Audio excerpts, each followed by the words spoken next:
WWE could be dealing with a potential outbreak amongst its superstars after it was revealed that Seth Rollins did in fact test positive for COVID-19. He revealed that over Twitter over the past few days.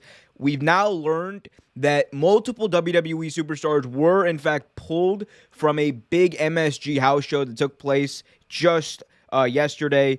And here are the list of all the official names that were in fact taken off that card. WWE Champion Big E, Bianca Belair, Raw Women's Champion Becky Lynch, Zelina Vega, Bobby Lashley, Xavier Woods, WWE Universal Champion Roman Reigns, and Intercontinental Champion Shinsuke Nakamura, all pulled from this weekend's event. We do not know whether it's confirmed if this is because of close contact. We don't know whether it's because maybe some of them did in fact test positive.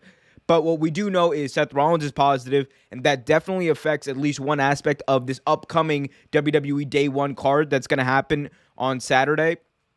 And one thing we know, obviously, Becky Lynch and Seth Rollins, they are married, so it would make sense that she's a potential close contact.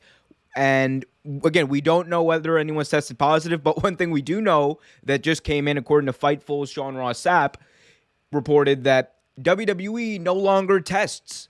They do not any longer require testing before events, or they don't do any of that testing. All of that apparently is done amongst the individual superstars, or seems to be on a case-by-case basis.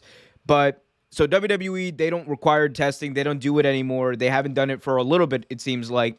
So it's just one of those things that when you don't keep track of these types of things, it's going to happen. And it's unfortunate because you have a card that's coming up. You have a big card, this big event that Nick Khan has really put a lot of stake into, that the management, everyone in WWE had put a lot of vested interest into trying to make it a WrestleMania, Royal Rumble, Big Four type of feel, Big Four type of card, and they really did. They have a big triple threat, or fatal four-way match, I should say, for the WWE title that's now going to be changed possibly to a triple threat. We're hoping it's just a triple threat at this point because you obviously don't want anyone else to get sick. But then how does this affect the Raw Women's Championship match that's going to be slated for the show? How does it affect Becky Lynch, who, again, we know lived with Seth Rollins? They are a husband and wife. They are married. They have a child together. How is this going to affect how she might be feeling, or whether or not she might test positive? That's a big concern. There's other concerns out there. If Seth Rollins was in the ring, obviously, with someone recently, how is that going to affect that person who might be potentially exposed, and how is WWE going to deal with it? Those are some of the big questions that are just instant gut reactions that are going through my mind, and I believe the minds of many wrestling fans out there, and it could be trouble. Not only because WWE might be reeling from a potential outbreak, because look, one of your superstars gets it. The two questions that really want to go through your mind is, okay, who has been around that person? Because you want to, one, find out if other people might be exposed and try to mitigate that.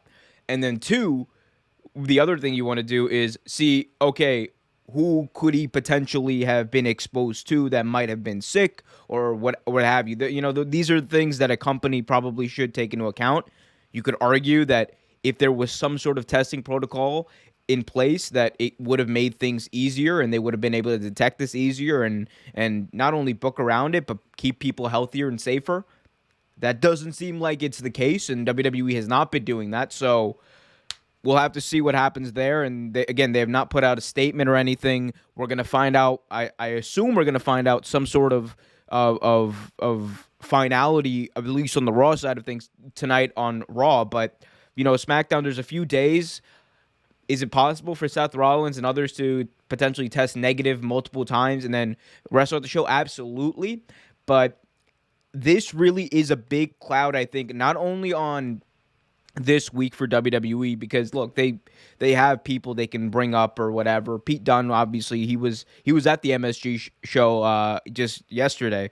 So that's not the question. I think the two big questions are, how do you keep talent healthy and how do you stop the spread potentially? And two, what's the best way to deal with the card if it is affected?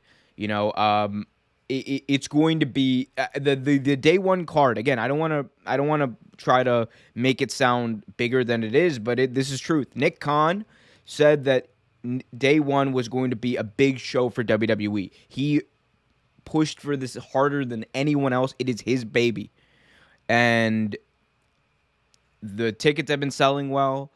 People have interest in the show. The big Roman Reigns Brock Lesnar match, which, again, we don't know whether Roman Reigns was pulled because of a potential exposure or just because of safety. That's also the thing I want to keep in mind. This could just be WWE trying to mitigate and protect their superstars ahead of this main event, ahead of this big card, being like, okay, Roman, you're not going to be wrestling right now until we get everything figured out. Also, big thing to note, Roman Reigns, he did in fact battle leukemia previously, and we know he is immunocompromised, so there's concerns there. So a lot of things that are happening, a lot of discussions that are being taking place, you can bet in WWE, and a lot of people asking the question, why wasn't there some sort of testing protocol in place? But we'll see what happens. Hopefully everyone gets out of this healthy. Hopefully Seth Rollins gets out of this healthy and safe, but a lot of questions for WWE. Thanks for watching this video from Real Take Sports Talk. Remember to like, share, subscribe, hit that notification bell so you get notified whenever a new video is released. Also, remember to check out our live show every single Thursday at 8 p.m. right here on the YouTube channel. And remember, keep it real.